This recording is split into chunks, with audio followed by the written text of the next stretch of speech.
Hello there guys, welcome back to Younes Talks Football, welcome back to a brand new video. I hope all of you are doing well today. 24 hours removed since Chelsea won a football match by 5-0 and in some emphatic fashion.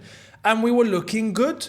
And it seems like now Chelsea are on a little bit of a, what's the word? I don't want to say a roll. I'm not there yet. But something's clicking.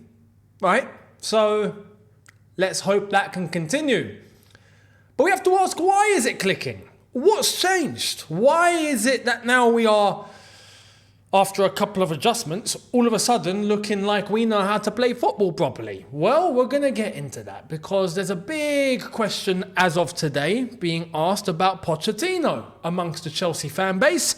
And we're going to enter this debate and I'm going to give you my 2 cents on this. As well as that, news from not just Chelsea but elsewhere. Managers making decisions, managers leaving, new managers coming in. We've got all sorts kicking off. Make sure you stay tuned to the end of this video, as we are also on the cusp of Crystal Palace versus Manchester United, and that's going to happen later on tonight, where hopefully, now that Bruno Fernandes is out injured, Crystal Palace, come on you Eagles, come on. Man United need to drop points, yeah? From a Chelsea perspective, Man United need to drop points. Some people are looking at the table and going, oh no, United aren't the problem, Newcastle are the problem. Why? Because Man United have a harder schedule on paper. I'm not looking at it that way. Man United are very capable of beating Arsenal. They are.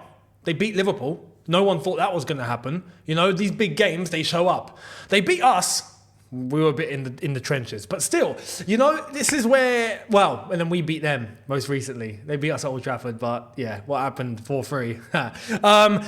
Man United, though, are capable in big games. It's the little games where they have the capability of throwing it away. Much like us. Crystal Palace, perfect. You know, Man United, if Man United drop points, what I've been saying, that for me, Europa League spot 6th is, it's out of our control, and I don't think it's going to happen.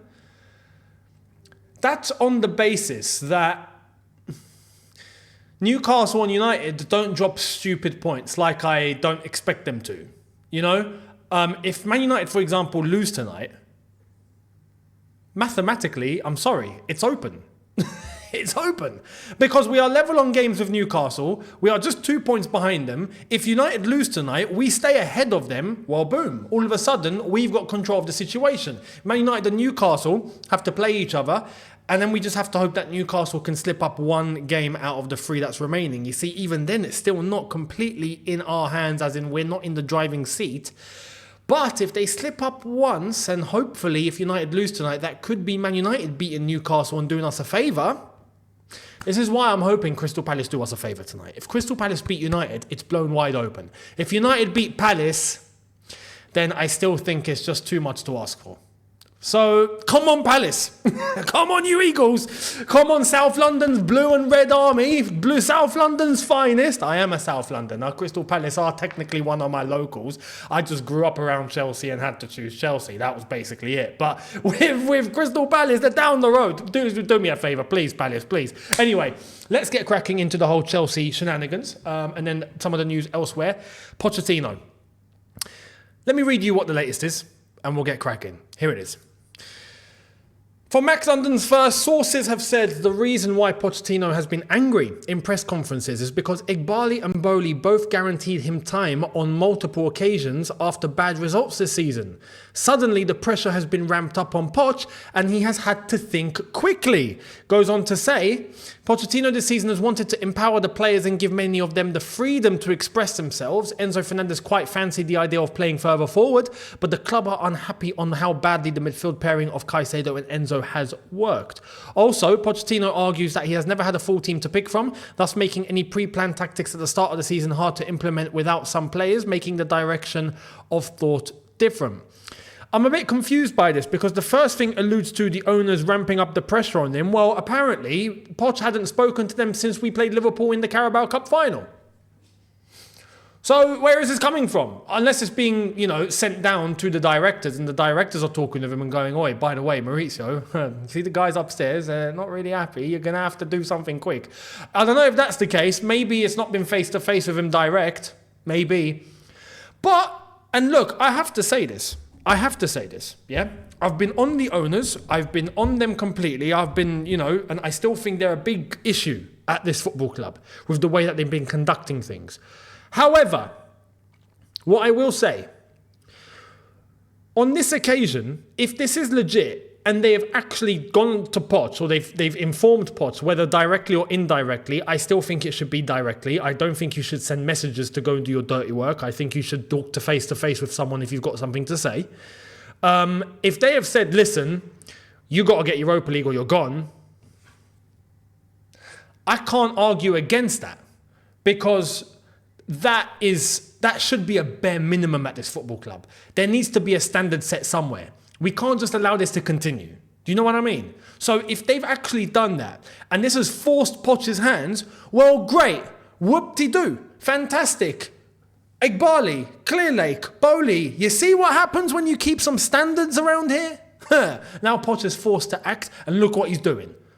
If this is the case, it kind of makes sense. If this is the case, you have to set the bar. You can't just let things falter and go, oh, we'll just wait. It's part of the process. We'll just hang about and just wait for something to happen. There has to be a standard that everyone's aiming for. If you let go of that, you've let go of all your principles and your foundations. It's gone. So mathematically, like I've said, is there too much damage done? We'll wait to see what Crystal Palace and United do tonight. That can be a massive turning point for us if Crystal Palace do us a favour. So let's see. But I also understand the fact that Pochettino, in terms of the structure, the model that we've gone through, yeah, it's not ideal. And I'll get to that very, very shortly as well. But the whole point after the West Ham result yesterday was how come Pochettino was all of a sudden made some tactical changes and everything is now working? Why have we not done this earlier? Let's get into it. Here's Fraser Fletcher. As previously reported, Mauricio Pochettino has asked for a new spine at Chelsea. Also, it's now Europa or bust for the CFC boss. So, reaffirming the point that I've just mentioned, he has to get Europa League or he's gone. I have to be honest here, and this is going to allude to the next point that I want to make. With the managerial options available, right, I can understand why now some fans are worried. If we were to sack Poch, what do? The way that things are set up right now, we can go to either extreme, and I'll get to that later, because there's news about a certain manager that's someone who's not going to be coming. That's out of the window. But it's going to be either extreme. It's going to be pure happiness or it's going to be pure deception. And we're going to crash and burn under a certain man that I think a lot of you know I've mentioned before. Again, I'll get to all of that very shortly. But Europa League or bust seems to be the case for Pochettino. And his hand's been forced. And look what he's done. He's made some tactical changes. But why has he waited? Is it because of this pressure that's been put on now? Is it because he's got to save his job by getting Europa League? Is it because there's no time anymore to hang about and just wait for things to happen? Well, let's get into it. Expected Chelsea put out this, which I thought was very interesting. I'm curious to hear Poch's explanation for his tactics until last game. Lots to learn there. We've seen what a positionally rigid system can do, and it's not too far from what we used in pre-season. Why did we waste 9 months? Now, that's the question on everyone's minds. Why? Well, Pochettino spoke, and he explained. Let's get into it. Pochettino explains why it took him time to use Cucurella as an inverted left-back and change tactics. He says, to evolve tactically, you first of all need to fix problems. You can't evolve tactically if you are not competitive, if you don't have the legs to move or be aggressive. You always need to build the house step by step. I think now we are in a moment where the team has realised that to compete is different from to play football. They had to understand how we need to compete in the Premier League. Obviously, for a young team, you need to set and apply the principles. After that, we have the capacity and the experience to evolve in different ways in the game, because we have already learned a lot about how to compete, and you can see now a different situation. These are kind of bold words that kind of illustrates we can't go back to how we were before, because if it does, it undoes everything that he's just said. For example, we can't go to Nottingham Forest and lose 2-0. It would mean everything we've just read now is nonsense. You know what I mean? Why have we waited this long? He did say in the press conference as well, and he used the analogy about a chair. which was, I understand it. Some might find it weird, but I get it. That you can't just sit on a chair that magically appears. The chair has to be modified, the chair has to be built, the chair has to be made, and it has to be strong and solid before you put your weight on it. If not, it's going to fall. So you need to build the chair first before you sit down and enjoy it. And that's an analogy made that I think is going to basically be summed up in 3 words. Trust the process, right? I get it, but we used this system in pre-season. If you remember, we were using it on the right-hand side. We were using it with Reece James. We were using it with Malo Gusto specifically. Do you remember that game where Malo Gusto kept having to come over to Pochettino and Pochettino was yelling about how to constantly invert? You remember that? First game of the Premier League season, we stopped. It was looking all good in pre-season. We've not used it since, until now. Whoop-de-doo, Cucurella stepped in and he looks incredible.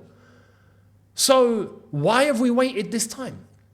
He's alluding to the point that maybe we've not been ready, mature enough. There's a lot of young players. And this goes back to the model. This goes back to the strategy. This goes back to the recruitment. It's true, we've not left ourselves with any experience whatsoever or any ready, tailor-made players that can take the cusp, the game by the cusp, or any tactic by the cusp and the grasp of the neck and run with it and make it happen.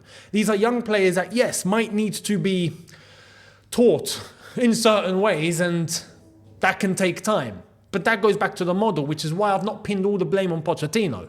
And I've pinned it on the club and the owners and the directions, the directors. So if Poch has now got the adjustments in place in order to play the way that we've been playing, well, now there's no much reason to not do it again. Going into Forest, going into these games now, can we get 6? Like I've said, we got to wait for Palace to maybe do us a favour. So this is where it's all going to get interesting. What do we do in the summer? Now, let's actually talk about that first. I was going to talk about a certain player, but let's talk about that first. Here's the latest on a certain manager. Ruben Amorim on his future. I'm staying at Sporting. I'm under contract and it's a special moment for me, for the club. Now we will try to win the 3rd title together. Let's try to make it happen. When it comes to Sporting Lisbon, I know there was big celebrations that was happening. If I'm not mistaken, I think they've wrapped up the league. They're 8 points ahead. They've won the league. They've won the league. With 2 games remaining, 8 points ahead, they've won the league. So Sporting Lisbon are champions, right? And Amorim has now confirmed he's staying at Sporting. He's not going anywhere, which is going to make his trip over to London very weird. Did he just want a 2-day break in London or something? He could have chosen a better place to have a little break. I can't lie. London's not that great at this time of year. But Amorim is staying, which means the point that I wanted to mention earlier on, what do Chelsea do in the summer? End of the season, even if we don't make Europa, what do we do? Say we sack Poch. Okay, what are we going to do? Who are we going to get? There was 4 names, right? According to David Ornstein, Chelsea will not be going for under any circumstances, right? Those names were Amorim, funnily enough, and now we know why. Jose Mourinho, pain. Antonio Conte, I'm not shocked. Like I said, if Conte ever came, he'd probably kill the owners. And there was a 4th name. But again, a name that I don't think I was too fussed about anyway. But there's 2 names that are still hanging about there, which alludes to what I mentioned earlier. One that I think many fans would be, oh my God, this is incredible. And the other name, the way we'd be like, oh my God, we're going to die. If Pochettino were to get sacked, Thomas Tuchel is available. He's leaving Bayern Munich. He's available, right? Unbelievable. The return of TT. Oh my God. Everyone would explode. It'd be crazy, right? Everyone would automatically, everyone's back on track. We're fully behind everything at this point. Everything is back to normal. Fantastic. Let's run with it. Come on, let's do this. Or we go to Roberto De Zerbi, which I think many fans are not very satisfied with. And I'm definitely not satisfied. I do not want to go near, not just Brighton, I don't want to go near De Zerbi. So it's going to be one of either extreme, which I feel like many fans know deep down they're scared of because they know the club are capable of doing something crazy, right? So deep down, I think this is also playing into reason as to why many fans now, after the way that we've seen Chelsea play, are now thinking, you know what, why don't we just keep Poch? And this goes back to the point. Has Poch found an answer? Has he found a click? Has he found a solution here? I still think it's not the be-all and end-all. I still think we need to go into the market this summer and do things correctly, properly, scrap this under-25 youth model, whatever we're doing, right? And get whoever it is, whatever age it is, whatever, as long as they are quality, possess good experience, have the bottle and have the expertise to come in and do a job immediately, right? Senior players that can come in and do something proper. And by senior, I don't mean having to be 30 years old. They can be 24, but they've got like 150 games under their belt and they know what they're doing at the highest level. Great. We need to back up. Like Poch has said, he wants a new spine, apparently. I don't blame him. I'd love a new spine. Please. That would be amazing. But we got to back up with the business in the summer. So, let's see. Like I said, I've got a requirement now. I need to see us get the result and get a performance in against Nottingham Forest. I need to see the same against Brighton at the Amex, right? I need to see Tony Bloom cry. That's what I need to see, right? If we do that, we have something to talk about. Especially if in the meantime, Newcastle and United drop points. Then we've got something to talk about. Because I have to be honest, if we do play well, we keep this up, we show signs of consistency, we do keep winning, we do get into sixth, we do get a Europa League spot, even I have to come on and go, you know what? It might be worth letting him have next season as well. And we go with it. Because this tactical change, I feel like is something that none of us thought would come. We thought, you know what, he's stuck to this way, it's done, we're finished, we're not going anywhere. And all of a sudden now, we've gone back to something similar that worked in pre-season, which is what we've wanted to see for ages, and now we're getting it in May. So, let me know your thoughts down below. Let me know your thoughts in terms of how Chelsea should move forward, what should we do, what do you reckon will happen, and like I've mentioned in terms of the managerial options, what are you waiting for, what are you expecting? Much appreciated. Now, let's get cracking into some other news before we wrap up. Check this out. This goes back to the point that I just made about doing things correctly in the summer. I don't want this. Breaking, Chelsea are stepping up their interest in Shakhtar Donetsk midfielder talent, Georgie Sudakov, and are understood to have held discussions with his representatives in recent weeks.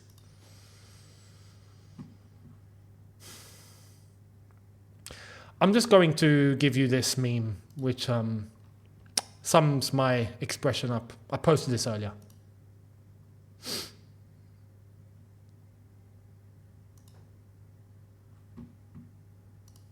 Don't. Chelsea, don't. Just don't.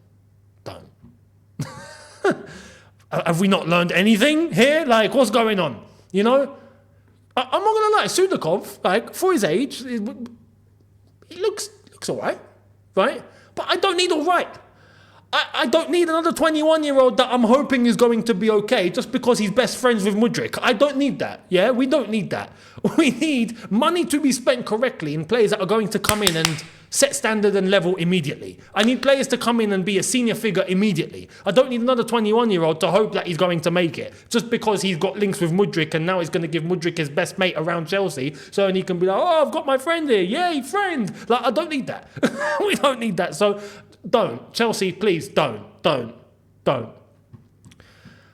Mad. Anyway, managerial news elsewhere. Let's get into it.